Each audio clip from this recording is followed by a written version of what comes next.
don't talk anymore. We don't talk anymore. We don't talk anymore. 자, 안녕하세요. 여러분 반갑습니다. 자, 여러분의 경제 캡틴 문병일입니다. 자, 여러분 일단 수고 많으셨고요. 자, 2019학년도 4월 자, 고3 전국 연합 학력평가 자, 경제 해설 강의 통해서 자, 여러분 다시 만났습니다. 자, 일단 여러분 그 강의 본격적으로 해설 강의 본격 들어가기 전에 이번 그 4월 전국 연합 학력평가 모의고사와 관련해서 따로 한 시간이 길지 않습니다. 총평 관련해서 좀 출제 경향 그리고 좀 중요한 개념 문제들 이렇게 좀 다루는 시간을 따로 만들었으니까 문제 해설 강의 수강 해설 강의 통해서 다시 한번 짚어보시고요. 그 다음에 총평과 관련된 해설 총평과 관련된 강의 통해서 다시 한번 공부하는 방향 잡으시기 바랍니다. 자, 일단 여러분 문제는 좀 풀어보셨죠? 그죠? 시험을 봤으니까. 아무래도 이 전국연합학력평가 4월에 실시하는 전국연합학력평가는 전국의 고3들 학생만을 대상으로 하기 때문에 아무래도 좀 다시 한번 도전하는 좀 N수생들이 빠져있죠. 그래서 좀 우리가 6월 그 평가원이나 9월 평가원 수능과는 좀 다르다라는 것 좀 말씀드리고요. 이번 시험은 정확히 내가 어떻게 공부했나 확인하는 시험이다 라는 취지로 일단 간단히 말씀드리고 나머지 내용들은 총평에서 여러분 통해서 설명드리도록 하겠습니다. 자, 그러면 오늘은 이제 여러분들이랑 바로 지금부터 1번 문제부터 바로 해설 강의 들어가도록 하죠. 자, 우리 1번 문제부터 갑니다. 자, 일단 여러분이 그냥 무조건 전형적인 문제라고 보시면 되고요. 그 다음에 이제 기본적으로 개념들 하나하나 정리하는 건데 주어진 조건과 할까요? 자, 일단 문제에서 자, 민간경제 순환이라고 줬기 때문에 일단 여러분은 경제 주체 중에 가계와 기업이다 라는 거 알아두시고요. 자, 이에 대한 설명으로 옳은 건데 A와 B는 각각 블랭크죠. 서로 다른 경제 주체고요. 좀 특이하게 3점이 배점됐습니다. 원래 1번 같은 문제들은요. 경제 주체와 관련된 문제, 경제 활동 관련 문제는 2점이 배정되는데 좀 특이하게 3점이고요. 일단 이런 문제가 나오면 시장이 주어져 있기 때문에 여러분들은 실물의 흐름 또는 화폐의 흐름을 통해서 경제 주체를 잡으셔야 돼요. 자, 일단 생산물 시장으로 실물이 나가고 있잖아요. 그래서 A는 경제 주체 중에 이윤을 목적으로 하는 생산의 주체인 기업이고요. 이에 반해 자, B는 생산물 시장을 통해 실물이 들어오고요. 생산 요소 시장으로 실물이 나가고 있죠. 그럼 B는 경제 주체 중에 가계구나라고 잡으시면 됩니다. 그 이후에 자, 기업은 생산물 시장으로 들어온 화폐 흐름이니까 기업의 입장에서 자, 판매 수입이 되는 거고요.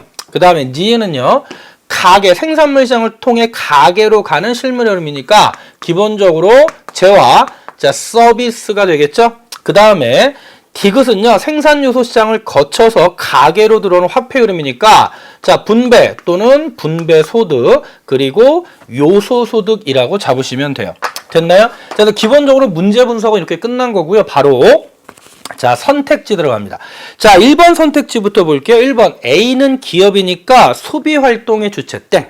그렇죠? 생산활동의 주체. 그 다음 2번 자, B는 이거 잘 나오는 겁니다.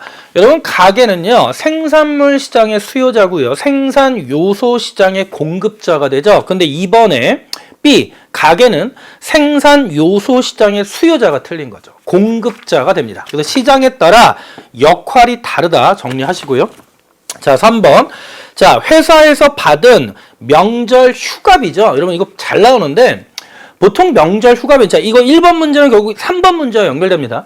보통 명절 휴가비는 명절 때 매번 나오기 때문에 일종의 정기적인 근로소득으로 보는 겁니다. 그러니까 근로소득이니까 자, 3번은요. 분배소득에 들어가야 돼요. 그쵸? 그 다음에 4번.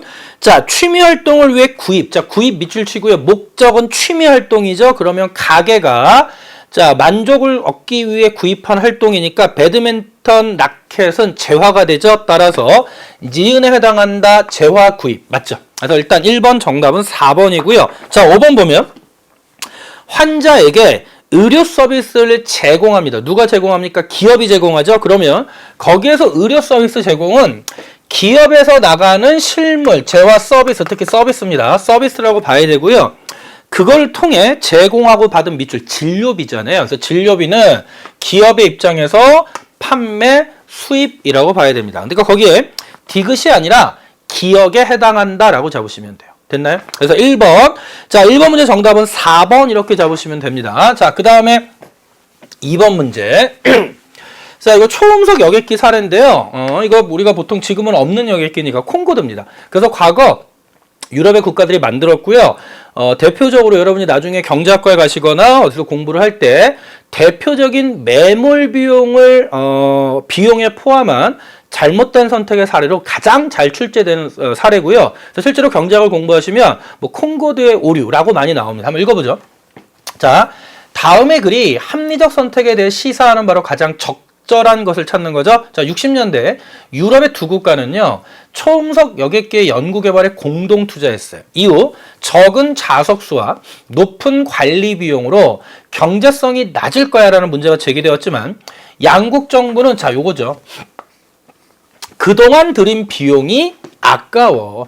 자, 엎질러진 물임에도 불구하고요, 그동안 들인 비용이 아까워 운항을 개시했습니다. 하지만 과도한 운항 비용과 적은 시장 수요로 적자가 누적되었고요. 또 하나 여기 없는데 그 비행기 사고가 있었어요. 비행기 사고가 한번 크게 난 이후에 또 하나 추가하시고 결국 양국 정부는 초음속 여객기 운항을 중단했습니다. 그럼 결론은 뭐냐면 처음부터 문제가 제기됐으니까 그동안 들인 비용 아깝더라 하더라도 그때 그 문제가 제기되는 시점에서 편익과 기회비용을 고려 선택을 했어야 되는데 문제는 그동안 들인 비용, 매몰 비용을 고려한 선택을 했다는 거죠. 자, 이렇듯 회수가 불가능한 비용에 집착하여 잘못된 선택을 하는 경우 더 큰 손해를 가져올 수 있다. 즉 매몰 비용을 고려한 선택은, 즉 매몰 비용을 비용에 포함한 선택은 잘못된 선택이다라는 내용입니다. 이 제시문은. 됐나요? 자, 그럼 정답 한번 볼까요? 1번. 자, 기회비용에 매몰 비용을 포함해서는 안 된다. 이게 딱 가장 적절한 시사점이 되는 거죠. 1번 정답이고요. 자, 2번은요.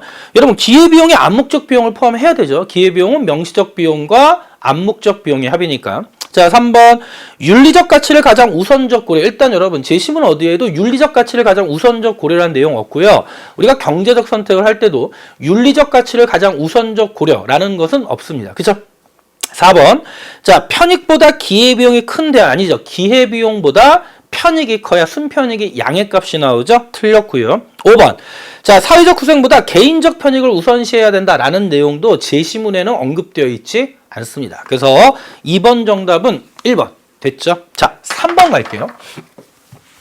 자, 3번 문제 선생님 좀 이제 언급하고 싶은 내용이 있는데 자, 그림은 어느 가게에 1월, 2월 소득을 모두 정리한 것이다. 자, 1월 대비 2월의 소득 변화에 대해 옳은 설명 고르는 건 일단 이 문제는 뭐 고르는 거냐면 정기적으로 발생해서 예측이 가능한 소득해서요. 경상소득이랑 어쩌다 한번 일시적으로 발생하기 때문에 예측이 불가능한 소득. 그래서 무슨 소득을 구별하는 거냐면 자, 비경상소득을 구별하는 겁니다. 그 다음에 경상소득 항목 중에도요. 근로, 사업, 재산, 이전소득, 그 다음 비경상소득 종류를 보는 건데 자, 여러분이 여기서 이 문제는 좀 약간 명쾌하지가 않습니다. 하지만 출제자의 의도를 선생님이 알겠는데 볼게요. 자, 일단 여기 월급은 무슨 소득이냐면요. 명백하게 근로소득이고요. 그쵸? 월급이니까. 그 다음에 2월 달에도 월급이 있죠. 300 일정합니다. 그래서 명백하게 근로소득이 되고요. 그 다음에 두 번째 나와 있는 토지 임대료. 토지가 근데 빌려준 겁니다. 그래서 임대료 100만 원 재산소득이고요. 그 다음에 여기도 토지 임대료 100만 원이 있으니까 요거는 재산소득으로 들어갑니다. 그 다음에 1월은 없지만 2월에 주식 배당금이 있죠. 배당금도요. 주식 배당금도 재산소득이고 일반적으로 주식 배당금이 1년에 한 번 발생합니다. 그래서 정기적이다 재산소득 잡고요. 자, 친구로부터 받은 돌잔치 축하금 있잖아요. 이 돌잔치 축하금은 돌잔치는 애가 애를 매년 낳는 게 아니잖아요. 아이를 매년 낳는 게 아니기 때문에 이것도 어쩌다 한번 예측하기 어려운 소득해서 요거는 비경상소득이 됩니다. 자, 그러면 아마 이 문제 이 성과 상여금 때문에 좀 약간 헷갈렸을 텐데요. 자, 일단 요거 알아두세요. 자, 이 부분은 선생님이 수능 완성에서 한번 명쾌하게 정리를 해드릴게요. 왜냐하면 이 상여금 관련해서 수능 특강 또는 수능 완성 교재 집필지 분들도 아직 좀 명확하지가 않아가지고 선생님이 한번 토론을 한번 해보고 명확히 잡아드리는데 지금 일단 다른 언급 없이요. 상여금이라고 나와 있잖아요. 수능 특강에서는 일반적인 급여 명세서의 상여금을요. 특별한 사례를 주지 않으면 근로소득으로 봅니다. 그리고 보통 회사에서도요. 상여금을 줄 때 매달 상여금이라는 명목을 주기도 하지만 분기별 예를 들어 1월, 4월, 4월 그 다음에 분기별이니까 3개월 단위니까 그쵸? 4분기니까 4분기니까 1분기부터 1월, 4월, 7월, 10월 이렇게 주는 경우가 많아요. 그래서 일단 여기 성과 상여금을 출제자 분은 1월 그리고 보통 4월 이래서 정기적으로 준다 그리고 근로소득으로 자꾸 문제를 출제하신 겁니다. 그런데 선생님이 수능 개념에서 설명할 때 뭐라고 설명했었냐면 분명히 상여금은 일반적으로 급여 명세서에 포함돼서 일반적으로 근로소득으로 주기도 우리나라에서는 좀 예외적으로 통상임금에 포함 이제 그 법과 정치하는 친구는 알 겁니다. 이 상여금 관련된 통상임금 포함 여부가 되게 대법원에서 이슈가 됐었는데 몇 년 전에 사회적으로. 근데 일반적으로 상여금에서 근로소득으로 보지만 만약에 문제에서 명확하게 어쩌다 한번 초과 이윤을 달성해서 보너스 형태로 상여금을 준다. 그럴 때는 비경상소득이라고 했잖아요. 그래서 좀 문제도 그렇게 풀어서 물어볼 때는 비경상소득 여부를 명확히 알 수 있는데 이때 이 문제에서 이 소득과 관련해서 1월, 2월별로 출제자분의 의도는 성과상여금을 근로소득으로 자꾸 문제를 출제한 겁니다. 그래서 이 부분은 좀 선생님 볼 때 수능에서는 논란의 소지가 좀 있기 때문에 이 출제하신 분의 의도는 충분히 알겠지만 분명히 이건 좀 더 명확하게 떨어지게 줘야 된다라는 거 아시고요. 그리고 여기서는 보통 상여금을 3개월에 한 번, 6개월에 한 번씩 줬다. 그래서 근로소득으로 잡고요. 일단 수능 특강은 상여금을 수능 완성도 근로소득으로 잡고 있고요. 평가원 문제에서도 상여금, 본봉, 수당, 상여금에서 실제로 평가원에서도 상여금을 근로소득으로 출제한 적이 있다라는 것을 일단 기본적으로 상여금은 일반적으로 우리나라에서는 특별히 언급이 없어요. 초과 이윤을 달성했다라는 언급이 없을 때는 그냥 상여금은 근로소득으로 잡고요. 하지만 특별한 언급이 있어서 비경상소득으로 분류할 수 있는 경우도 있다라는 정도만 알아두시면 됩니다. 그리고 이건 선생님이 좀 이거 외에도 좀 한 2가지 정도 좀 명쾌하지 않은 것들이 있어서 아직 이게 현실의 이론과 그 다음에 고등학교 교육 과정에서 좀 미스매치되는 부분들이 좀 있어요. 하지만 우리는 기본적으로 그게 크게 어떤 논란의 소지가 없다면 기본적으로 고등학교 교육 과정 또는 평가원 방침에 맞춰서 공부를 해야 되니까 그 부분은 선생님이 수능 완성에서 한번 따로 정리해드리고요. 그 외에도 수능 완성 공지사항에 따로 언급을 해드리겠습니다. 여러분 수능 완성은 참고로 6월달 초에 한번 오픈이 될 겁니다. 자 일단 근로소득 잡고요. 자 그러면 1번 기억부터 볼까요? 자 근로소득은 감소하였다? 여러분 볼까요? 자 근로소득을 이렇게 잡으면 400에서 여기서는 300만이죠. 그래서 근로소득은 감소 맞고요. 자, 니은 재산소득 여러분 재산소득은 100만 원만 있었잖아요. 그런데 여기서는 150으로 늘어나면서 재산소득 증가 맞죠? 디귿 경상소득은요 전체 합입니다. 그럼 이 중에 경상소득하면 400 아니죠 500이죠. 500이죠. 300, 100, 100이니까 그 다음에 2월 달에는요, 여러분, 비경상소득 제외하고 300에서 400, 450. 그래서 500에서 450으로 감소했죠. 땡. 리을. 이전 소득은 언급되어 있지 않습니다. 그래서 이전 소득은 발생하였다가 틀린 겁니다. 됐죠? 그래서 일단 여러분이 한 번은 정답 1번으로 잡으시고, 선생님 아까 좀 주의하세요. 아까 선생님이 좀 말씀드린 내용을 일단 숙지만 해두시고, 다시 한번 따로 언급할 기회가 있을 겁니다. 자, 4번 문제 볼게요. 자, 가나에 나타나는 기본적인 경제 문제 따지는 겁니다. 자, 문제에서 여러분이 기본적인 경제 문제 하면 일단 무조건 3가지가 떠올라야 돼요. 무엇을 얼마나 생산할 것인가? 어떻게 생산할 것인가? 누구에게 분배할 것인가? 자, 그럼 첫 번째, 농부가 가에서 밀을 재배하여 팔까? 콩을 재배하여 팔까? 이건 결국 무엇을 얼마나 생산할 것인가? 즉 생산물의 결정 문제가 됩니다. 자, 나에서는 농부가 농기계를 구입해서 수확할까? 사람 고용할까? 결국 생산 요소 중에 자본을 투입할까? 노동을 투입할까? 그러면 요거는 생산 요소, 어떻게 생산할 것인가? 생산 요소의 배분, 즉 생산 방식의 결정 문제가 되는 거죠. 자, 그러면 1번 가에서는 생산 방법 땡. 생산 방법은 나. 2번 나에서는 생산물의 종류 땡. 생산물의 종류는 가죠. 자, 3번.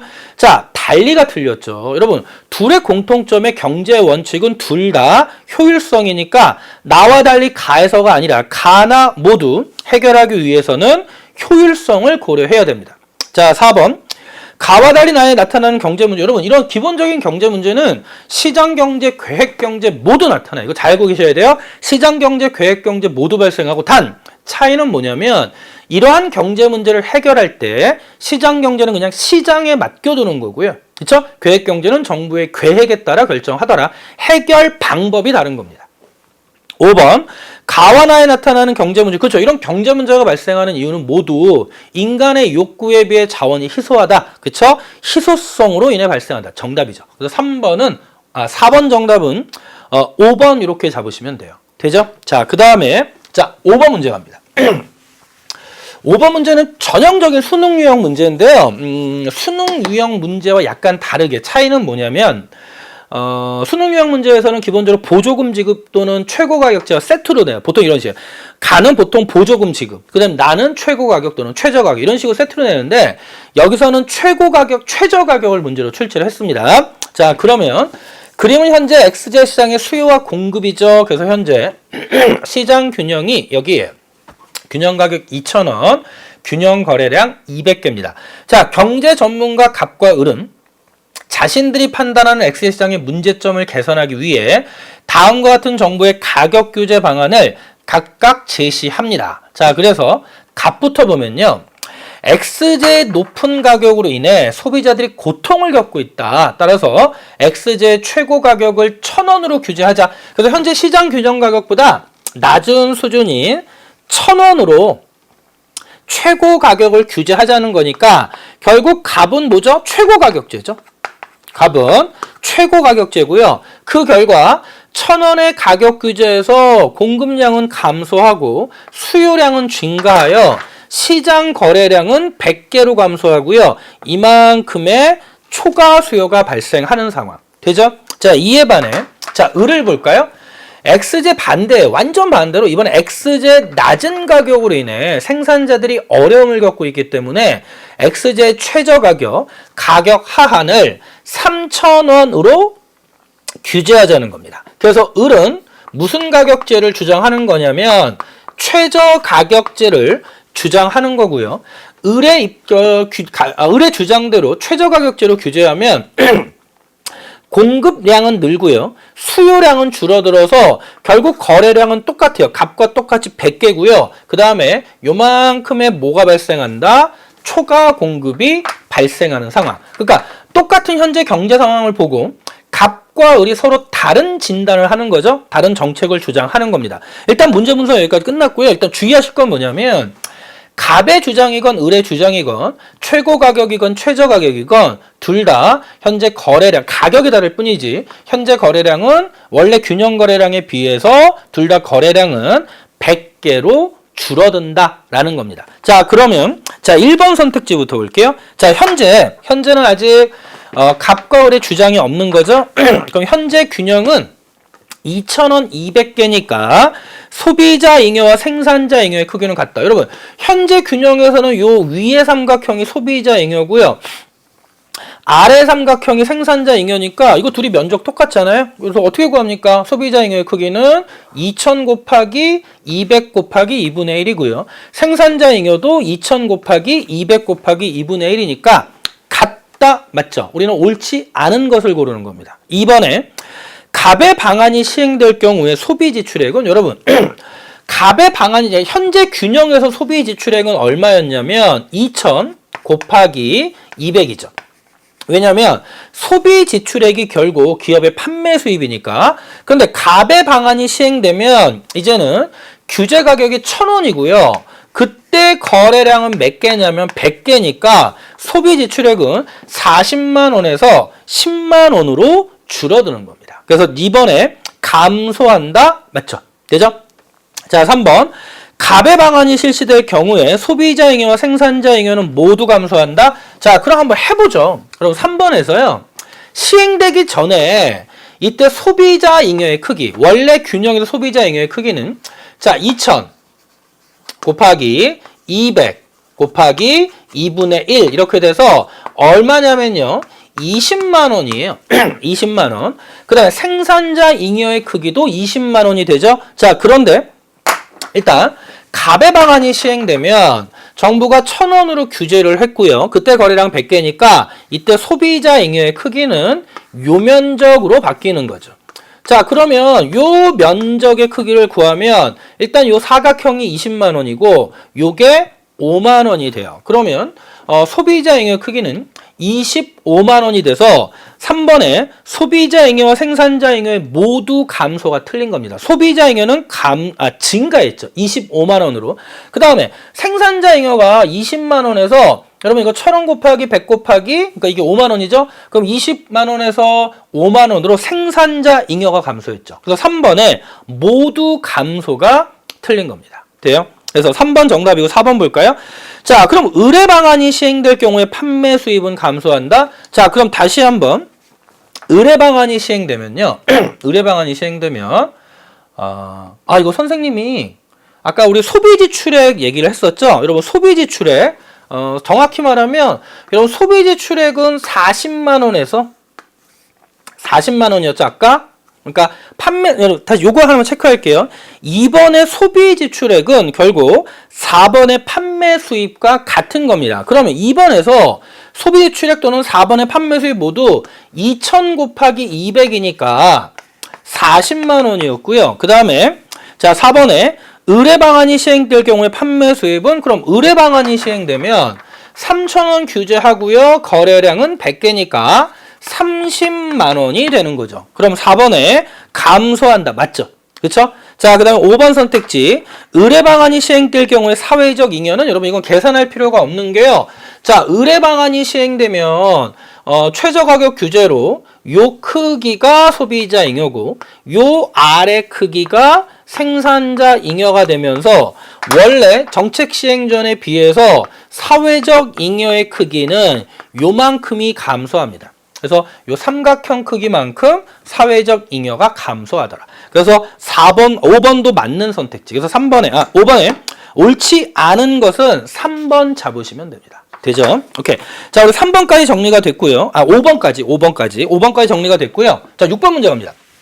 자, 가나는 각각 X제 시장의 수요와 공급 변화다. 그리고 중요한 단서는 X제는 정상제라고 단서를 줬어요. 그래서 여러분이 바로 우리는 일단 가에서는 수요 증가라는 거 뭐 어렵지 않게 잡을 거고요.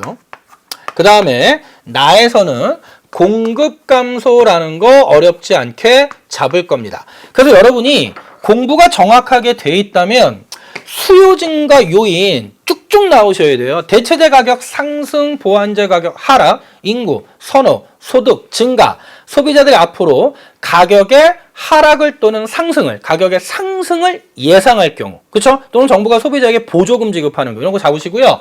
공급 감소하는 경우는 생산비 증가죠. 그렇죠? 생산비 증가고 만약 정부가 세금을 부과하거나 또는 세율을 인상하거나 또는 공급자들이 앞으로 공급 감소니까 가격의 상승을 예상하면 현재 공급이 감소하는 겁니다. 되죠? 그래서 소비자들이 가격 상승 예상해도 현재 수요가 증가하고요. 공급자들이 가격 상승을 예상해도 현재 공급은 감소하죠. 왜? 공급자들은 나중에 파는 게 이득이니까. 가격 상승이 예상되면. 자, 일단 그 정도 잡고요. 1번 선택지부터 볼까요? 자, 1번에서 자, 이거 한번 써보죠. 자, 1번에 지금 뭐라고 돼 있냐면 대체재 가격 하락이죠. 여러분 이거 외우셔야 돼요. 대체 관계 있는 재화의 가격이 하락하면 대체 관계 있는 재화의 가격이 하락하면 대체 관계 있는 재화의 수요는 같은 방향으로 움직입니다. 되죠? 그래서 대체재일 때는 한 재화의 가격과 다른 재화의 대체 관계 있는 재화의 수요는 정해 관계. 그래서 가격이 하락하면 수요 감소죠. 근데 1번은 수요 증가니까 틀린 거. 되죠? 그래서 1번 틀렸고요. 자, 2번 선택지는 뭐라고 그러냐면 소비자 소득 감소. 자, 문제에서 정상제라는 단서를 줬으니까 소득 증가, 수요 증가, 소득 감소, 수요 감소. 맞죠? 그런데 소득 감소가 수요 감소죠? 근데 수요 증가니까 틀린 거죠? 자, 3번 생산 기술 향상, 공급 증가. 땡. 되죠? 4번 보완재 가격 상승은 보완 관계 있는 재화의 수요를 감소시키는 요인이니까 나의 요인, 나는 공급이죠. 그래서 4번의 보완재 가격 상승은 수요 변화의 요인입니다. 그 다음에 5번 자, 생산자입니다. X제 가격 상승을 예상하면 현재 공급이 감소하겠죠. 그래서 5번이 딱 딱 떨어지는 선택지. 그래서 여러분 이 6번 문제는 기본적 개념 공부가 정확하게 되어 있는 친구들은 아마 2, 30초 안에 문제들 쭉쭉 푸셨을 겁니다. 그래서 개념 공부 다시 한번 강조 드리고요. 자, 그 다음에 7번 문제 볼게요. 자, 다음 사례에 나타난 XJ 시장 변화고요. 자, XJ 시장은 단 수요 및 공급 법칙을 따른다. 수요 곡선 우하향하고 공급 곡선 우상향한다. 자, XJ 섭취가 건강에 좋다는 연구 결과 발표되면서 XJ에 대한 소비자의 선호 증가 너무 뻔하네요. 선호가 증가하면 결국 수요가 증가한다는 얘기고 한편 XJ 생산 공장들이 증설되고 원료 수급이 원활해지며 XJ 생산 증가, 명백하게 공급 증가라는 단서가 나온 거죠. 그죠? 그러면 우리는 수요와 공급의 변동폭은 안 주고 그냥 수요 증가, 공급 증가가 나와 있으니까 자, 우리 이거 개념에서 정확히 열심히 공부한 겁니다. 세로축 P, 가로축 Q 해가지고요. 자, 우하향하는 수요, 자, 우상향하는 공급. 자, 현재 균형점이 이렇게 존재하는데 자, 일단 수요가 이만큼 증가했다고 가정을 하고요. 자, 공급도 증가했는데 공급이 증가할 수 있는 경우의 수는 수요가 증가한 폭과 동일한 폭으로 증가하거나 또는 덜 증가하거나 더 많이 증가하는 거죠. 결국 균형점이 나올 수 있는 경우의 수는 세 가지가 존재하는데 거래량은 무조건 증가하고요. 균형 가격은 높을 수도 그대로 변화 없고 또는 낮을 수도 있다는 겁니다. 따라서 정답은 몇 번이냐면 4번이죠. 가격 변화는 알 수 없고요. 거래량은 증가. 끝. 되죠? 우리 연습 많이 한 거니까 7번 문제 정답은 4번 이렇게 잡으시면 됩니다. 자, 이제 8번 문제예요. 여러분 8번 문제. 8번 문제는 여러분이 좀 기출 유형에도 좀 많은 거고요. 그 다음에 두 번째는 최근에 선생님은 여러분들은 뭐 주로 모의고사 문제를 아직은 좀 많이 집중적으로 실전 모의고사 문제를 많이 안 푸실 텐데 선생님은 평가 문제도 풀어보고요. 그 다음에 교육청 문제도 풀어보고 또는 기타 우리가 보통 사설 모의고사라는 것들도 풀어보잖아요. 최근에 잘 나오는 유형이니까 좀 꼼꼼하게 정리할게요. 자, 옳은 분석 및 추론입니다. 갑의 용돈 4,000원 일단 용돈 주어져 있고요. 이를 XJ 구입에 전액 사용할 경우에는 2개. 그러면 4,000원 갖고 XJ만 산다면 2개니까 XJ 가격은 개당 2,000원이구나 라는 걸 일단 잡아야 됩니다. 반대로 YJ 구입에 전액 사용할 경우에 4개. 그러면 YJ 가격은 얼마다? 1,000원이다 라는 걸 잡으시면 돼요. 됐나요? 자, 그런데 표는 XY의 소비량을 한 개씩 늘릴 때마다 값이 추가로 얻는 효용을 자, 포인트 이거죠. 추가로 얻는 효용을 화폐 단위로 나타냈고요. 일단 값은 용돈을 모두 XJ, YJ 구입에 사용한대요. 근데 여러분 이제 여기서 주의할 건 이거예요. 뭘 주의해야 되냐면 XJ 가격과 YJ 가격이 다르다는 게 이 문제의 접근 포인트예요. 만약에 두 재화의 가격이 같으면 그냥 각각 한 단위 소비 늘릴 때마다 추가되는 효용이 큰 순서대로 소비하면 추가되는 효용을 모두 더한 것이 총효용이기 때문에 추가되는 효용이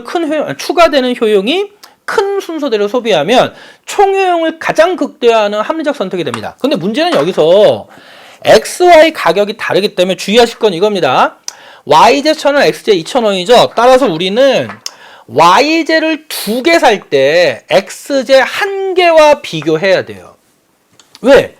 2,000원 갖고 XJ는 1개밖에 못 사지만 YJ는 2개 살 수 있잖아요. 따라서 일단 보세요. 자, 만약에 XJ는 첫 번째 1개 살 때 XJ는 2,000원이니까 1개를 살 때 추가되는 효용이 2,400원이죠.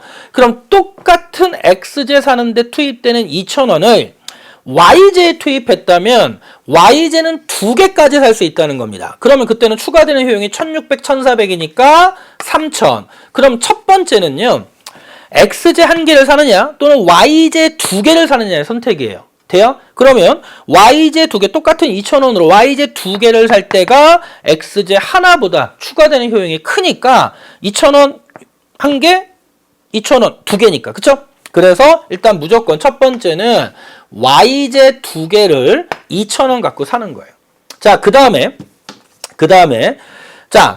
이제 또 x제를 또 만약에 하나 추가하면 이때는 얼마가 됩니까? 이제 y제 두 개 샀으니까 2,400원인데 그럼 똑같은 2,000원으로 y제를 추가하면 얼마가 되죠? 이거 합치면요 1,200, 1,300이니까 2,300이 되는 거죠. 그러면 y제 두 개 추가하는데 2,300이고요. x제는 다시 아무것도 안 샀으니까 하나 추가하면 2,400이니까 두 번째는 x제 한 개 사는 겁니다. 그러면 추가되는 효용이 가장 큰 순서대로 소비가 되는 거고 총 효용이 가장 극대화되는 거. 그럼 1번 기억부터 볼게요. 일단 첫 번째.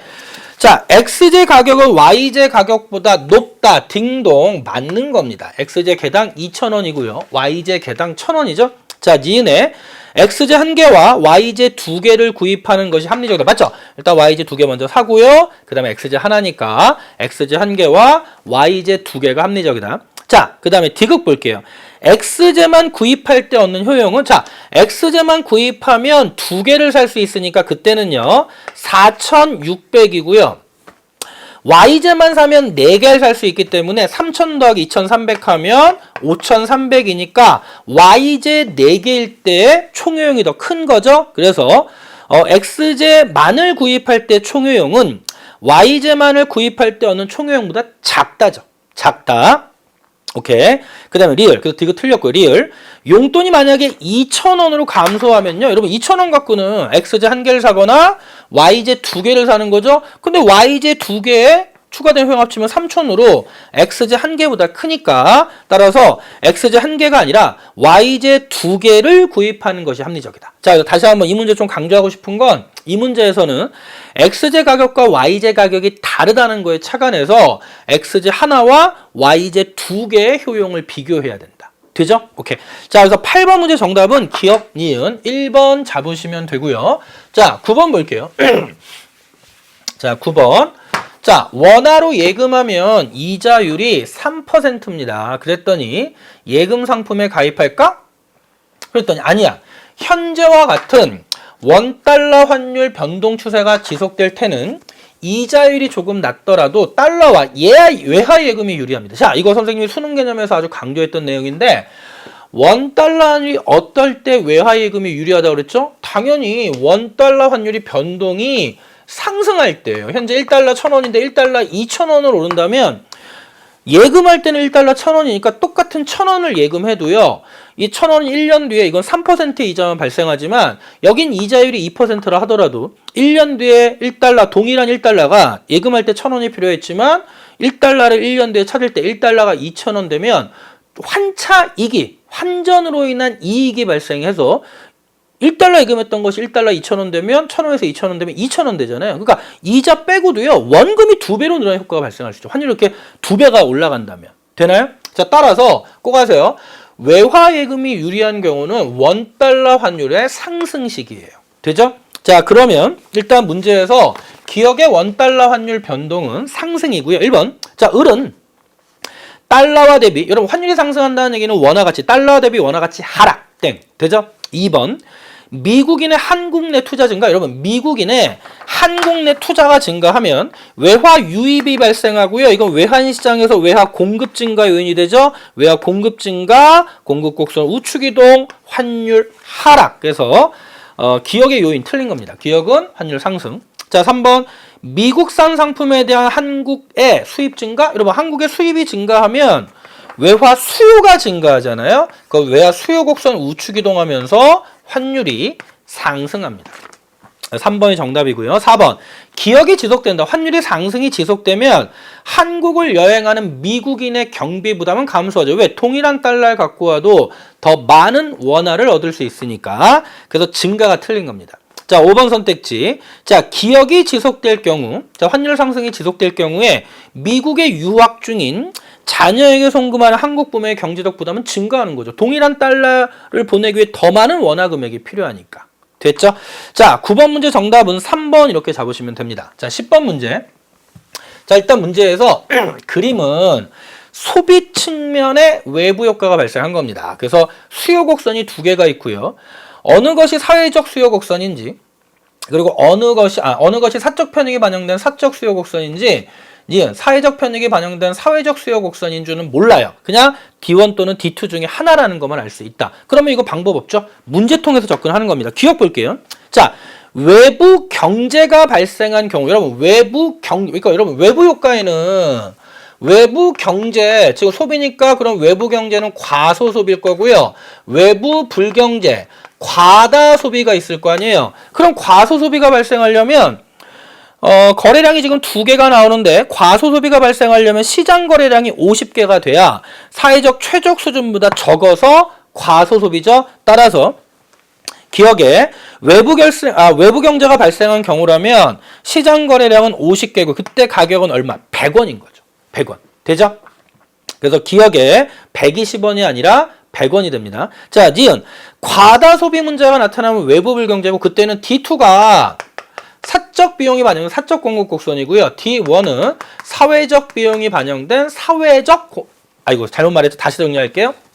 지금에서 과다 소비니까 D2는 사적 편익을 반영한 사적 수요 곡선이고요. D1은 사회적 편익을 반영한 사회적 수요 곡선이 됩니다. 그래야지만 실제 여기 요 균형은 사회적 최적 거래량, 최적 균형점, 최적 수준의 그 균형점이고 요 점이 실제 시장 균형이 돼서 과다 소비가 되는 거죠. 자, 따라서 D1은 사회적, 니은, 그 다음에 D2는 사적 기업. 맞죠? 그래서 니은이 맞는 겁니다. 돼요? 자, D급 볼게요.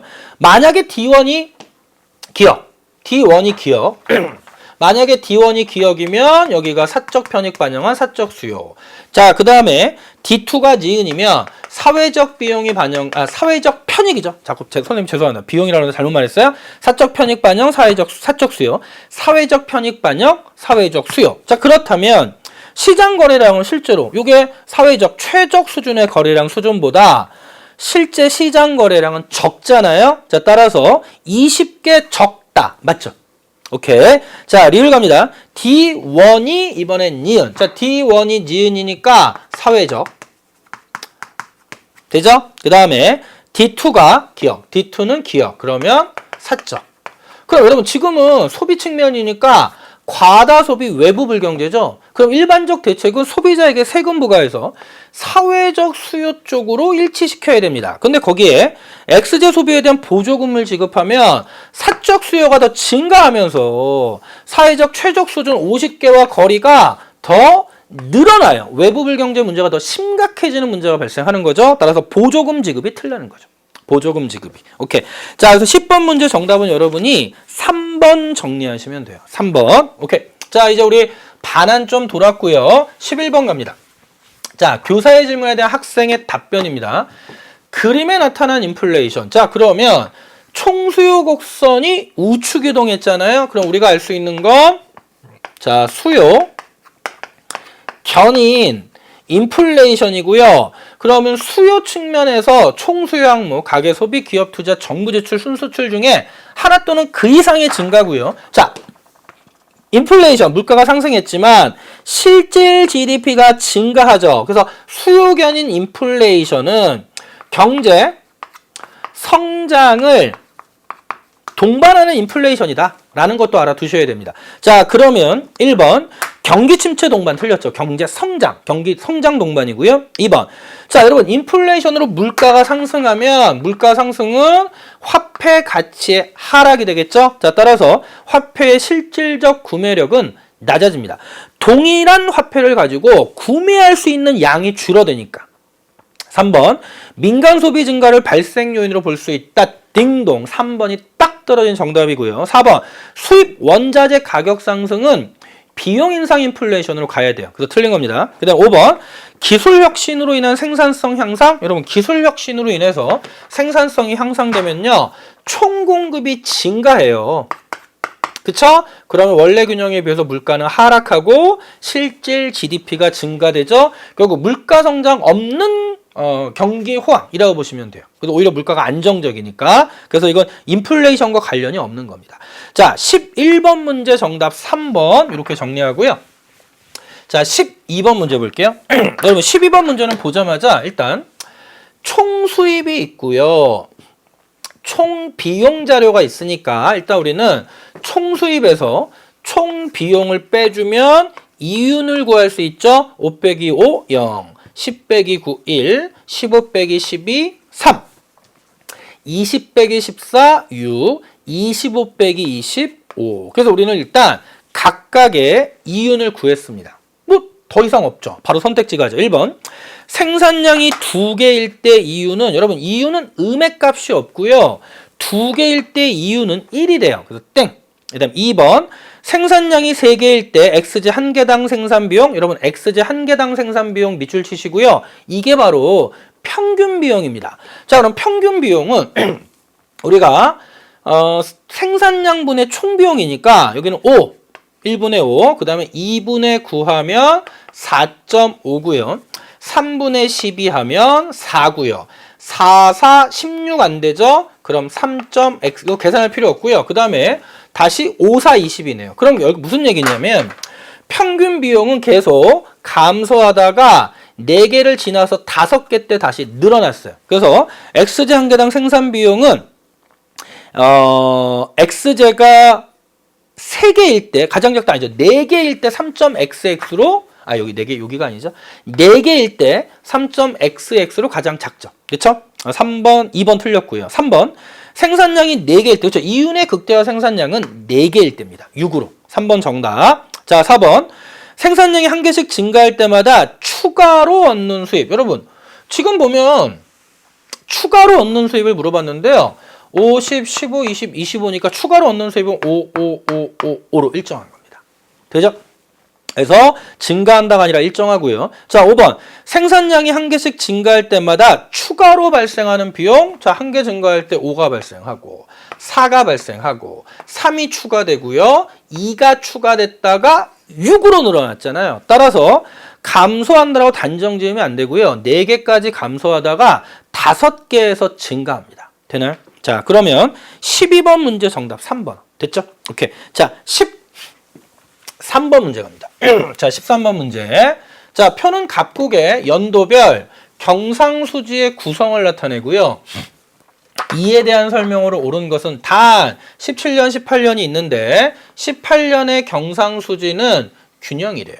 그럼 여러분, 18년의 경상수지가 균형이라는 거 일단 구분 항목 4가지가 있으니까 상품 서비스 본원소득이니까 일단 니은은 뭐가 되냐면 자, 이전 자, 소득 수지가 된다라는 거 잡으시고, 두 번째, 경상수지가 균형이란 얘기는 요 4가지 합이 0이 돼야 되잖아요. 그럼 우리는 요 기억이 얼마가 돼야 되냐면 마이너스 110이 돼야 돼요. 본원소득 수지가 110억 달러 적자가 나와야지만 2018년 경상수지가 0이 됩니다. 되죠? 자, 또 하나 2017년은요. 요거 지워주고 이렇게 하면 70억 달러 흑자가 발생한 상황이다. 여기까지 잡으세요. 자, 그럼 이제 우리 여기까지 잡고 문제 들어갈게요. 자, 1번 선택지 기억은 110이 아니라 기억은 마이너스 110이죠. 땡. 자, 2번 니은에는 이전 소득 수지니까 해외 각국 정부의 해외 무상 원조가 포함된다. 딩동 맞는 거죠. 그렇죠? 2번 정답이고 3번 볼게요. 이 3번 정말 잘 나오는 선택지입니다. 3번 보니까 각국의 상품액은 18년은 전년보다 증가했다. 여러분, 우리가 상품 수지라는 얘기는 상품의 자, 수출액에서 상품의 수출액에서 자, 수입액을 빼준 차액이죠. 그 차액이 플러스 220에서 플러스 250으로 늘어났다. 이걸 통해서 우리가 수출액의 증가 여부는 알 수가 없죠. 여러분, 수출액이 2017보다 18년에 줄어들어도요, 수입액이 더 많이 줄어들면 그 차액은 늘어날 수 있으니까. 자, 3번 선택지 별표 치시고 전형적인 선택지입니다. 수지를 물어볼 때 3번은 알 수 없다예요. 알 수 없다. 자, 4번 2018년 각국의 지식재산권 사용료가 포함되는 항목. 여러분, 지식재산권 사용료가 포함되는 항목은 서비스 수지가 돼요. 그쵸? 그럼 서비스 수지의 적자가 지속되고 있기 때문에 2018년에 흑자를 기록. 틀린 겁니다. 돼요? 자, 5번 2017년 각국의 경상수지. 여러분, 2017년 각국의 경상수지는 70억 달러 흑자니까 이것만 보면 외화의 순유입이 발생했고요. 그 결과 외환 시장에서 외화 공급 증가, 그럼 공급 곡선 우측 이동하면 환율 하락 요인이 됩니다. 자, 따라서 갑국 화폐 가치는 상승하는 요인이 되는 거죠. 환율과 자국 통화 가치는 반대로 움직이니까. 자, 따라서 13번 문제 정답은 2번 이렇게 잡으시면 돼요. 13번에 2번. 됐나요? 오케이. 자, 그 다음에 14번 문제 갈게요. 14번 문제. 자, 다음 자료에 대한 옳은 분석이죠.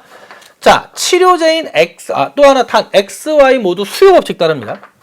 자, 이런 건 여러분 실수하기 쉬워요. 탄력, 비탄력 완전 반대로 잡을 수가 있거든요. 보면 치료제인 X제를 독점 생산하는 땡땡 기업은 판매 수입을 늘리기 위해 가격 올렸어요. 근데 오히려 판매 수입이 감소합니다. 여러분, 만약에 수요의 가격 탄력성이 탄력적이면 가격 오르면 판매 수입이 감소. 맞네요? 근데 비탄력적이면 가격 오르면 판매 수입이 증가해야 되죠? 따라서 X제는 수요의 가격 탄력성이 탄력적인 재화가 됩니다. 가격 올렸을 때 판매 수입이 감소하니까. 자, 농산물 Y제 볼게요. 생산 증가에 따른 자, 가격이 하락합니다. 그래서 농부들의 수익 감소가 우려되는데 오히려 Y제 판매 수입이 증가돼요. 여러분, 가격이 하락할 때 판매 수입이 증가하는 건 가격과 판매 수입이 반대로 움직였잖아요. 그러니까 Y제도 탄력적이에요. 자, 근데 이제 여러분 재밌는 게 뭔지 아세요? 여러분 문제 풀 때 X가 탄력인데 Y도 탄력이야? 정확하게 풀었음에도 불구하고 여러분이 자신을 못 믿는 거. 왜 탄력이 2번 나와? 이거 뭔가 이상해. 고치지 마세요. 자신을 믿으셔야 돼요. 근데 그런 자신에 대한 믿음은 공부가 완벽하게 돼 있어야 생기는 거잖아요. 그쵸? 자, 따라서 둘 다 탄력이고. 세모식당 볼까요? 자, 자신의 식당에서만 만드는 요리인 Z제 가격을 인상했는데 판매 수입에 변화가 없대요. 항상 소비자들이 가격이 올라도 일정 액수만 구입하니까. 그래서 정액 구매죠. 정액 구매하면 뭐가 됩니까? 단위 탄력적이죠. 그래서 Z제는 단위 탄력적이 됩니다. 돼요? 자, 그러면 탄력성 이렇게 잡으면 이제 기억부터 볼게요. X제 수요는 탄력적이다. 딩동. 맞잖아요. 자, 니은의 Y제 수요는 탄력적이죠. 비탄력적이 틀린 거예요. 그 다음에 티그. Z제 수요는 단위 탄력적. 맞죠? 그 다음에 리을. 자, X와 달리 Z제의 거래량 한번 이것 따져보죠. 자, X, Y, Z. 자, 그럼 X, Y, Z를 따져보면 첫 번째. 자, 여기서는 가격 올렸으니까 수요량 감소하면서 거래량 Q는 X제는 감소합니다. 그렇죠? 근데 지금 무슨 X제와 달리 Z제니까. 그 다음에 Y제를 보면 생산 증가에 따른 가격 하락이잖아요. 그러면 이건 뭐냐면 공급 증가예요. 공급 곡선 우측 이동해서 수요 곡선은 그대로 있는 상태였잖아요. 그래서 이때는 Q가 증가합니다. 거래량은 증가하는 거예요. 그러니까 결국 가격이 하락했지만 판매 수익이 증가한다는 건 수요량이 훨씬 더 늘어났으니까. 그렇죠? 그 다음에 Z제를 보면 가격을 인상했으니까 수요량은 감소하겠죠? 따라서 거래량은 줄어듭니다. 자, 따라서 14번 문제에서 리을에 X와 달리 Z제 거래량은 증가한다가 아니라 X와 Z 둘 다 거래량은 감소한다라고 잡으셔야 돼요. 되죠? 자, 그러면 14번 정답은 2번이 됩니다. 14번 정답은. 자, 그리고 이제 15번 문제. 자, 15번 문제. 한번 이거 계산 문제니까 좀 꼼꼼히 볼게요. 자, 갑국에는 현재 모든 과세대상 소득에 대하여 일률적으로 20%의 세율을 적용하는 소득세제를 실시합니다. 그럼 여러분 이거 이거 중요합니다.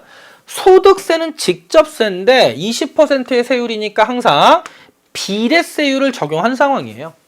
돼요?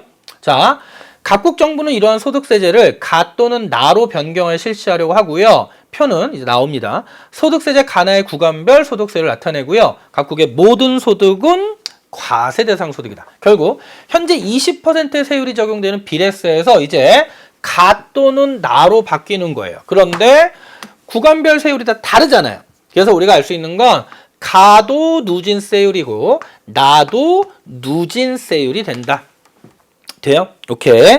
그러면 주의하실 거 이겁니다. 주의하실 게 뭐냐면 지금 변경 전에는 소득세 비례세율이었고 변경 후는 누진세율이죠. 그래서 여러분 소득세는 직접세이기 때문에 직접세 비례세가 적용될 때는 조세부담의 역진성이 없어요. 비례세가 20%가 적용되면 소득이 들 때 항상 20%의 세율이 적용되면 소득이 증감에 따라 비례해서 세액이 증가하잖아요. 조세부담의 역진성이라는 표현은 간접세, 즉 소비지출에 부과될 때 나오는 개념이에요. 아셨죠? 오케이. 그래서 이거 선생님이 다시 한번 또 나중에 강조를 드릴 거고, 자 그러면 일단 누진세제로 바뀌었다는 거 좀 이따 계산 문제 푸시면 됩니다. 1번부터 볼게요. 현재 소득세제는 누진세, 현재는 비례세제죠. 땡. 2번 가를 실시하면 현재보다 당연히 여러분 현재는 무조건 그냥 20%다 20%잖아요. 근데 이제 그 다음에는 2천만 원 초과 3천만 원 이하는 20% 똑같죠. 비례세랑. 하지만 그 아래는 더 낮은 세율이고 그 위에는 더 높은 세율이니까 소득 재분배 효과가 커지죠. 그쵸? 저소득층은 더 낮은 세율을 적용해주고 20%보다 고소득층은 20%보다 더 높은 세율을 적용하니까. 자 3번 나를 실시할 경우 현재보다 조세부담의 역진성. 다시 한번 말씀드립니다. 조세부담의 역진성이라는 표현은 일단 여기서 잘못된 표현이에요. 왜? 조세부담의 역진성이라는 표현은 직접세에 적용할 수 없다는 거예요. 아셨죠? 그래서 일단 여러분 정확한 표현은 뭐가 되죠? 나를 실시하면 현재보다 소득재분배 효과가 커진다라고 바꾸시면 되죠? 괜히 낚이지 말라는 겁니다. 자 4번 과세 대상 소득이 3천만 원일 때 세액. 그럼 여러분 어렵지가 않은 게 3천만 원이면요. 일단 여기 구간에 1000, 요 구간 1000, 요 구간 1000이잖아요. 그럼 3천만 원 이하니까 여기까지 가는 거고요. 그때 1000에 10%니까 100.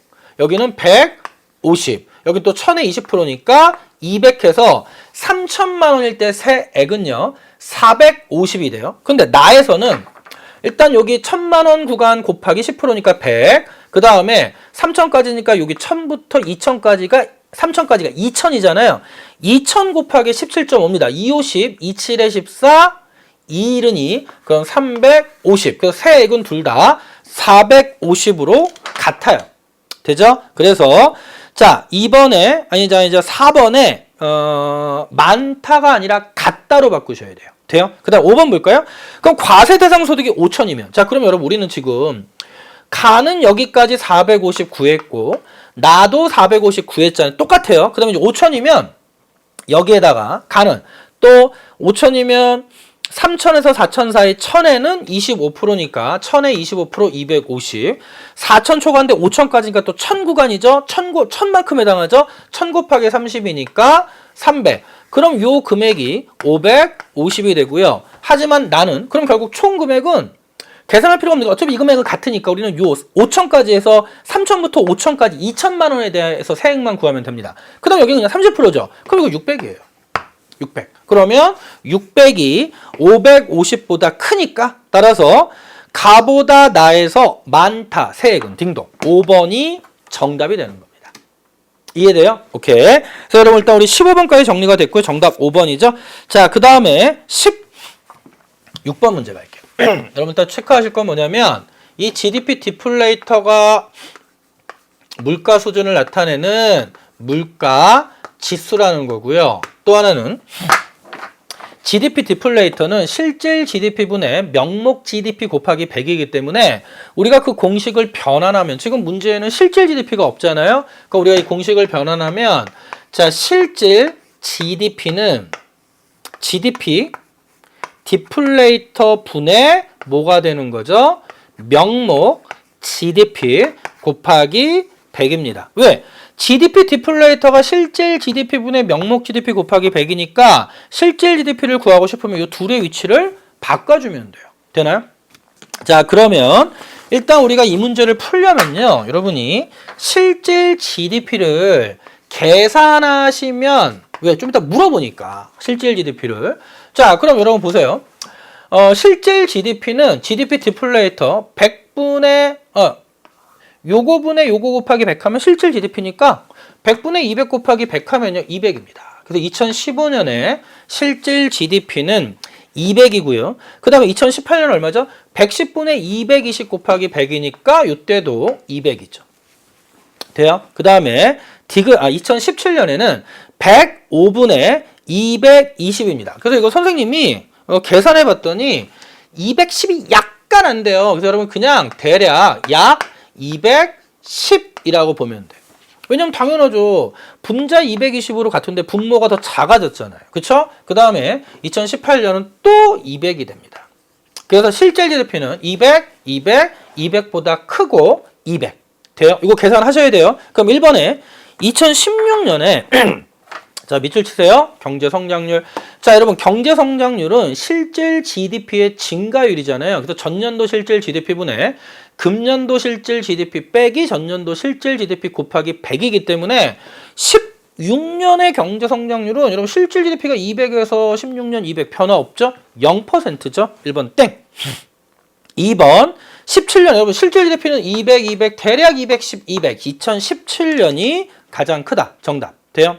자, 3번. 17년의 물가 수준이 가장 낮다? 여러분, GDP 디플레이터 봐야죠. 물가 지수로. 110, 110, 105, 200, 120이니까 2017년에 물가 수준이 가장 낮다? 어우, 잘못 봤네. 100이 있네요. 다시. 100, 110, 105, 120이니까 2017년이 아니라 2015년에 물가 수준이 가장 낮다. 자, 4번. 2018년의 물가 상승률은 근데 선생님 좀 이런 말 해도 되나? 여러분 2018년의 물가 상승률을 물어봤잖아요. 그리고 몇 퍼센트라고 그랬냐면 15%래요. 그리고 좀 뭐라 그래야 되죠? 이거 너무 좀 죄송한 표현인데 이거 뭐라 그래야 돼? 뭐 이런 거 있잖아요. 뭐 예를 들어 집에서 부모님이 뭐 해주세요 했더니 그럼 너가 이거 뭐 해주면 그때 여러분이 엄마 아빠 왜 치사하게 뭐 이런 표현 같은데 계산이 좀 그래요. 계산이. 그래서 이거 여러분 계산하면 15%가 약간 낮게 나오면 한 14.5% 나와요.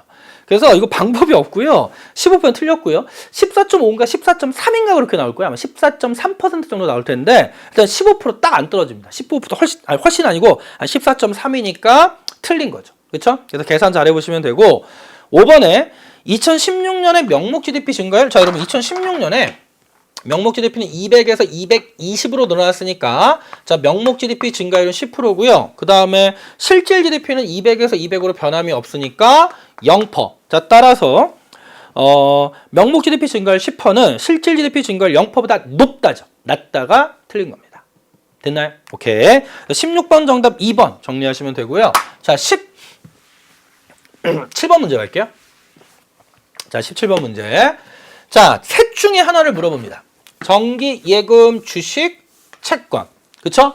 자, 그래서 특히 이 주식과 채권은 직접 금융상품이고요. 정기, 예금은 요구불 예금이 아니라 저축성 예금입니다. 그럼 시세 차익을 기대할 수 있는 건 주식과 채권의 공통점이니까 아니요라고 대답한 A가 저축성 예금인 정기 예금에 해당하는 거고요. 그 다음에 이자 수익을 기대할 수 있는 건 정기예금과 채권이죠. 그럼 아니오라고 대답한 B가 주식이 되고요. 그다음 C는 자연스럽게 자, 채권이 되는 상황이에요. 채권이. 자, 그럼 1번 선택지 A는 요구불 예금. 여러분 요구불 예금 아니죠. 정기예금. 정기적금은 저축을 목적으로 하는 저축성 예금이 됩니다. 그래서 틀린 거. 2번 B보다 A가 여러분 B 주식보다 A 정기예금이 안정성이 높다. 맞죠? 안전성이 높다. 맞죠? 안전성. 단 수익성은 낮죠? 2번 정답. 3번 A와 달리 B는 여러분 A 정기예금은 만기가 있지만 주식은 만기가 없어요. 그래서 B와 달리 A가 만기가 있는 거죠. 자, 4번 A와 달리 C는 예금자 보호제도의 대상은 A죠. 그래서 C와 달리 A 이렇게 바꾸셔야 되고 5번에 B와 달리 C는 주주로서의 지위는 주식이죠. 그래서 C와 달리 B로 바꾸셔야 됩니다. 됐나요? 오케이. 그래서 이 문제는 전형적인 유형의 문제였고 평이했어요. 그래서 이런 문제는 절대 틀리시면 안 되고요. 아셨죠? 오케이. 자, 그래서 17번 문제까지 정리가 됐습니다. 자, 18번 문제 갈게요. 자, 18번 문제 한번 읽어보죠. 자, 그림에 대한 다음 자료에 대한 분석 및 추론으로 옳은 것 고르는 거고요. 자, 한번 보죠. 그림은 X제와 Y제만 생산하는 갑국과 을국의 생산 가능 곡선. 그래서 갑국, 을국이죠. 그리고 X, Y를 자급자족하는 양국은 모두 이익이 되는 범위 내에서 비교 우위를 가지는 제어만을 생산하여 교역하기로 했습니다. 단 갑국, 을국이 보유한 생산 요소의 양은 동일하고요. 교역은 거래 비용 없이 양국 간에만 이루어지고 생산된 재화는 모두 소비된다. 자, 그럼 먼저 우리가 먼저 보면 동일한 생산 요소를 투입할 때 갑국과 을국의 Y제의 최대 생산량이 60개로 동일하기 때문에 Y제의 절대 우위는 못 잡아요. 그런데 X제의 최대 생산량은 을국이 더 많죠? 따라서 을국이 X제에 대해서는 절대 우위에 있는 겁니다. 여기까지는 돼요? 일단 그렇고요. 그럼 두 번째, 교역을 설명하기 위해서 비교 우위 갈 때 생산 가능 곡선이 직선의 형태로 주어져서 교역을 물어볼 때는 생산 가능 곡선의 기울기가 기회비용이죠. 그럼 갑국에서 X제 기울기 구하면 60분의 60해서 여기 1이고요. 여기 1입니다. 선생님이 교역 관련 문제 생산 가능 곡선 나오면 기계적으로 풀어야 된다 그랬어요. 그래서 갑국의 X제 한 단위 기회비용 Y제 한 단위고요. 단위가 개니까 X제 한 개의 기회비용은 Y제 한 개고 Y제 한 개 기회비용도 X제 한 개입니다. 이에 반해 을국을 보면 120분의 60이니까 얼마로 바뀌는 거죠? 2분의 바뀌는 게 아니죠. 2분의 1이고요. 을국은 2가 되죠. 그럼 여러분 딱 봐도 자, X제 기회비용은 을국이 더 작고요. Y제 기회비용은 갑국이 더 작아요. 따라서 갑국은 Y제 비교 우위가 있는 상황이고요. 을국은 X제 비교 우위가 있는 상황입니다. 그래서 갑국은 Y제에 특화하고요. 을국은 X제에 특화해서 교역하면 되는 거예요. 그럼 양국 모두 이익이 발생할 겁니다. 그럼 1번에 갑국은 여러분 절대 우위, 여러분 X제 절대 우위는 을국이죠. 을국. 그래서 1번은 틀린 거예요. 1번은 틀린 거. 그 다음에 2번 X제 한 개 생산의 기회비용은 여러분 X제 한 개 생산의 기회비용은 을국 2분의 1 갑국 1이니까 을국이 갑국보다 작다로 바꿔줘야 되죠. 크다 틀렸습니다. 3번 자 이번에 보세요. XY를 2대 3의 비율로 교환한대요. 자 그러면 X제 두 개와 Y제 자 3개가 교환되는 교역 조건이라면 갑을 모두 교역에 응할 것이다. 자, 그럼 우리는 이거 그냥 교역 조건에 대입해서 풀면 됩니다. 여러분, 교역 조건은 지금 주어진 조건대로 하면 교역을 통해 이익이 발생할 수 있는 조건이잖아요. 그러면 일단 갑국부터 볼까요? 자, 갑국은 Y제에 특화하는데 Y제 한 단위 기회비용이 자, X제 몇 단위냐면 한 개죠. 그렇다면 갑국은 무조건 Y제 하나를 수출하고요. X제 하나보다 많이 받아온다면 교역에 응해요. 왜? 이익이 발생하니까. 자, 이에 반해 자, 을국은 비교 우위제화가 X제니까 X제 하나를 수출하고 그때 기회비용이 얼마냐면 Y제 2분의 1개입니다. 그럼 을국은 특화제와 비교 우위제와 X를 수출하고 X제 한 개를 수출하고 Y제 2분의 1보다 많이 받아오면 이익이 발생 교역에 응해요. 그래서 갑국과 을국의 교역 조건이 있는데 지금 현재 이 교역 조건이면 갑국의 입장에서 보면 Y제를 기준으로 정리하면요. 이걸 여러분 이거 Y제 기준으로 정리하면 1Y Y제 한 개는 X제 3분의 2개예요. Y제 교역 조건은 즉 X제 2개 이퀄 Y제 3개라는 교역 조건은 Y제 1개로 정리하면 X제 3분의 2 0.67개입니다. 근데 갑국은 기회비용이 X제 1개잖아요. 그러면 이 교역 조건으로 교역하면 갑국은 오히려 손해가 발생하기 때문에 갑국은 교역에 응할 이유가 없는 거예요. 자, 이번에 을국은 자, X제 특화하니까 X제 기준으로 정리하면 요 교역 조건은 X제 1개는 Y제 2분의 3, 1.5개죠. 그럼 2분의 1보다 많잖아요. 그러니까 을국은 교역에 이익이 발생합니다. 단, 갑국은 교역에 응하지 않죠. 그러니까 3번에 갑국과 을국 모두 교역에 응할 것이다가 틀린 겁니다. 돼요? 오케이. 그래서 3번 요거 그냥 우리가 배웠던 교역 조건 대입해서 푸시면 되고요. 자, 4번은 선생님이 계속 강조했던 내용. 암기하라고 했어요. 암기하라고. 자, 여러분 이거 이제 우리 연수 암기가 되어야 됩니다. 교역에 참여하면요. 교역 전에 비해 교역 후에 비교 우위제와 소비의 기회비용은 커지고요. 비교 열이제와 소비의 기회비용은 작아져요. 그러면 교역이 이루어질 경우 을국 입장에서 X제죠. X제 한계 소비 기회비용. X제는 비교 우위제화니까 당연히 교역전에 비해 비교 우위제와 X제 소비의 기회비용은 커진다. 딩동 정답. 이거 외워주셔야 됩니다. 이제 되죠? 4번 정답이고요. 자 5번 볼게요. 자 만약에 이번에는 을국의 생산 가능 곡선이 이제는 A로 변한대요. 자, A로 변화한다면 그럼 볼까요? 자, A로 변화하면요. 자, 120분의 80이잖아요. 그러면 3분의 2가 되고요. 역수로 가면 2분의 3입니다. 3분의 2, 2분의 3. 자, 그럼 아까 갑곡은 1, 1이었죠? 그럼 여전히 X제 기회비용은요. 을국이 더 작아요. 그럼 을국이 X제 비교 우위가 있는 거고 Y제 기회비용은 1과 2분의 3, 1이 더 작죠? 따라서 갑곡은 여전히 Y제 비교 우위가 있다. 따라서 재화가 비교 우위를 가지는 재화는 바뀌지가 않는 겁니다. 됐나요? 자, 그리고 교역이론 가장 전형적인 유형 문제다라는 거 이해하시고 오케이. 참고로 여러분 이 5번 선택지는 또 어떻게 나올 수 있냐? 이렇게 나올 수 있어요. 을국의 생산 가능 곡선이 A로 변하면이 아니라 을국에서 Y제 기술만 발전하여 생산 가능 곡선이 A로 변한다면 라고 나올 수 있죠. 왜냐하면 Y제 기술만 발전하면 X제 최대 생산량 변화 없이 Y제 최대 생산량만 늘어나기 때문에 이렇게 A라는 생산 가능 곡선의 형태로 나올 수가 있는 거죠. 오케이, 거기까지 정리해 두시면 됩니다. 됐죠? 자, 그래서 18번 문제 정답은 4번 이렇게 정리하시면 되고, 자 19번 문제 갑니다. 자, 갑곡에는 지속적 저출산 현상 더불어 기술 혁신에 따른 산업구조 개편으로 인해 표와 같은 고용지표 변화가 생겼대요. 일단 15세 이상 인구는 500만 명을 일정한데요. 경제활동 참가율이 거기에 80%죠. 그러면 경제활동 인구는 400만 명이고요. T 플러스 10년은 거기에 70%니까 57에 35에서 350만 명이고, 그 다음에 T 플러스 20년에는 경제활동 참가율이 50%니까 55에서 경제활동 인구는 250만 명이 됩니다. 자, 그러면 여러분 15세 이상 인구는 경제활동 인구와 비경제활동 인구의 합이니까 500 빼기 400 해서 자, 비경제활동 인구는 100만, 그 다음에는 150만, 그 다음에는 아니죠. 10년 뒤에는 250만이 되는 거죠. 여기까지 됐고요. 또 하나.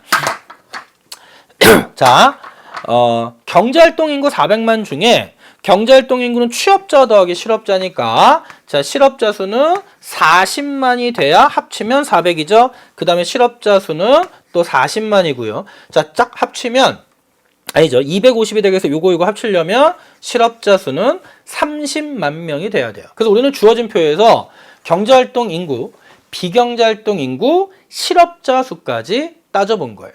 여기까지 돼요? 자, 그러면 1번 T년과 T 플러스 10년에 경제활동 인구는 다르죠. T년이 T 플러스 10년보다 많은 겁니다. 2번에 T 플러스 10년보다 T 플러스 20년의 비경제활동 인구는 150만에서 250만으로 늘었죠. 적다가 아니라 많다. 자, 3번 T 플러스 10년보다 T 플러스 20년의 실업자 수, 자, 40만, 30만이니까 적다로 바꿔줘야 되죠. 많다가 틀린 거예요. 자, 4번 T년보다, 맞죠? T년보다 T 플러스 20년의 실업률. 그럼 여러분 실업률이니까 T년과 T 플러스 20년 비교하면요. 이때 실업률은 400만 분의 경제활동 인구분의 실업자 곱하기 100. 그래서 400만 분의 40만 곱하기 100이죠. 이에 반해 T 플러스 20년은요. 경제활동 인구가 250만이고 그렇죠? 실업자 수가 30만입니다. 따라서 거기 4번 선택지에 T년보다 T 플러스 20년의 실업률이 더 높다. 맞아요. 여러분 계산해 보시면 요거 일단 10%고요. 요거 한 2% 정도 나올 겁니다. 그래서 일단 10%보다 높잖아요. 그쵸? 그래서 높다 4번 정답이고 5번. 자, 이번엔 고용률을 물어봤는데 T 플러스 10년과 T 플러스 20년의 고용률을 물어봅니다. 자, 그럼 고용률 공식은 15세 이상 인구 분의 취업자죠. 그러면 여기다 할까요? 그냥? 그럼 물어본 건 T 플러스 10년과 T 플러스 20년이니까 T 플러스 10년은 15세 이상이고 500 중에 실업자가 취업자죠. 취업자 310이고요. T 플러스 20년은 500분의 취업자가 220이에요. 그래서 500분의 310에서 500분의 220이니까 이 값은 떨어졌잖아요. 그래서 거기에 고용률이 T 플러스 10년보다 T 플러스 20년의 고용률이 높다가 틀린 거예요. 선생님이 오늘 해설 강의하기 전에 아침에 이제 뉴스 들으면서 출근할 때 보니까요. 고용률 얘기가 나왔는데 우리나라 고용률이 오늘 발표난 게 3월 고용률 발표가 났는데요. 60.1% 정도가 나왔어요. 그러니까 우리나라 이렇게 고용률이 높지가 않습니다. 그런데 2008년 이후 3월달 고용률이 60.1%가 그러니까 매년 3월달 만에 고용률을 비교했더니 가장 높은 수준이라고 합니다. 이해되세요? 그래서 실제로 우리나라는 비경제활동인과 좀 다른 나라에 비해서 많고요. 그 다음에 취업준비생 그리고 뭐 또 학생의 비율 상당히 높고 그래서 대학생의 비율 좀 상대적으로 좀 고용률이 낮게 나오는 좀 경향이 있고 그리고 과거에는 어떤 고용 상황을 파악할 때는 실업률을 보다가 구직 포기자 증가, 취업 준비생이 늘어나면서 실업률이 고용 상황을 좀 대표하는 지표로 좀 적절하지 못하다. 그래서 최근에는 고용률 지표를 많이 보고요. 그래서 모든 그 정권이 바뀌어도 정부들의 그 정책 과제는 뭐냐면 고용률의 70% 달성이에요. 그 70% 달성이 너무너무 어렵다는 겁니다. 그래서 일단 여러분이 19번의 정답은 4번 정리하시면 됩니다. 자, 그리고 20번 문제 좀 잘 봐주시면 좋겠어요. 이 20번 문제가 좀 단순한데 실제로는 이것보다 어렵게 나올 가능성이 있습니다. 선생님도 지금 그 학생들이 이제 여러분이 마지막 시즌에 이런 게 있잖아요. 여러분이 이제 다른 과목에 비해서 우리가 알고 있는 게 뭐 경제, 뭐 법정 이런 과목들은 또는 뭐 마찬가지예요. 뭐 역사 과목도 그렇고요. 선택자 수가 좀 적다 보니까 마지막에 좀 진짜 실전처럼 풀어볼 그런 파이널 어떤 봉투물고 형태의 문제가 좀 적다 보니까 여러분들이 마지막에 좀 우리 좀 소수 과목의 학생들이 좀 약간 그 문제풀이에 대한 실전 모의고사에 대한 갈증을 많이 느끼죠. 그래서 선생님이 좀 그런 문제들을 만들고 있는데 이런 문제 유형이 이 20번과 같은 문제 유형이 이 문제는 좀 단순하지만 이것보다는 조금 더 복잡하게 출제할 수 있어요. 그래서 특별히 이제 어떤 거냐면 카드 게임 문제가 많이 나올 수 있는데 이런 문제가 수능에 어떻게 보면 수학 능력 시험이잖아요.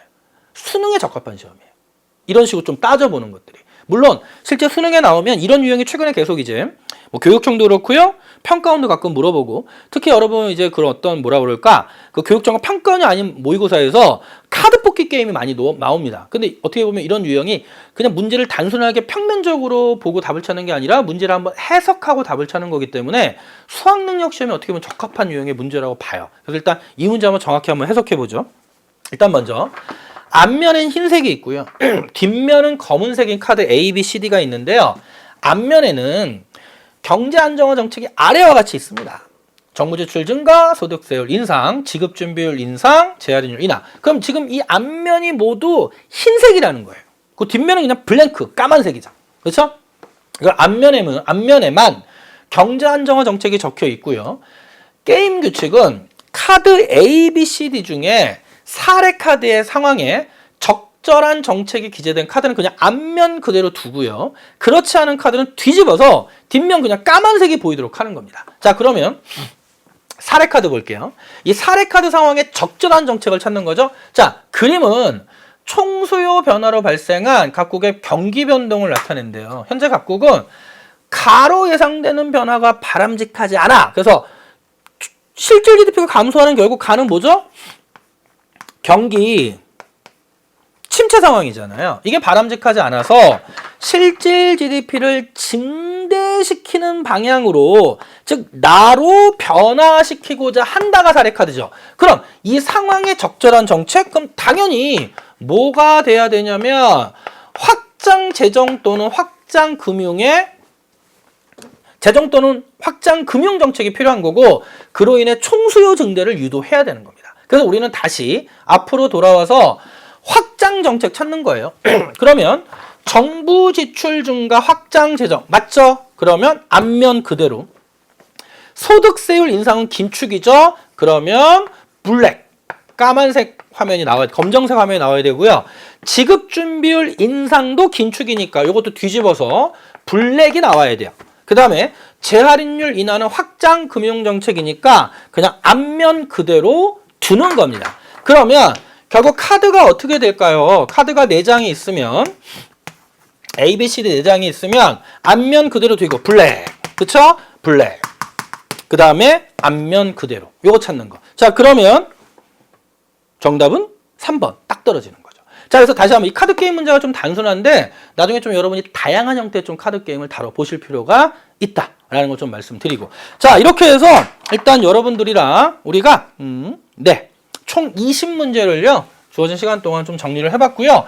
일단 여러분 뭐 문제는 그렇게 어렵지가 않았다. 그리고 좀 더 정확한 총평은요 선생님이 따로 준비된 해설 총평 강의에서 여러분들에게 좀 더 자세하게 설명드리도록 하겠습니다. 자, 여러분 일단 다시 한번 모의고사 치르나 좀 체력적으로 많이 힘드셨을 거고요. 정신적으로 좀 압박이 심하셨을 텐데 수고 많으셨고요. 하지만 우리가 중요한 건 지금 한 번 중간 점검이다 라는 거 말씀드리고 수능까지 절대 지치지 마시고요. 끝까지 밀고 나가시면 분명히 여러분이 원하는 성적 얻으실 수 있을 겁니다. 수능 만점 경제 충분히 가능하고요. 그때까지 선생님 옆에서 여러분들 함께 하겠습니다. 여러분 수고 많으셨고요. 또 다른 강의 통해서 만나도록 하죠. 힘내세요. 항상 응원합니다.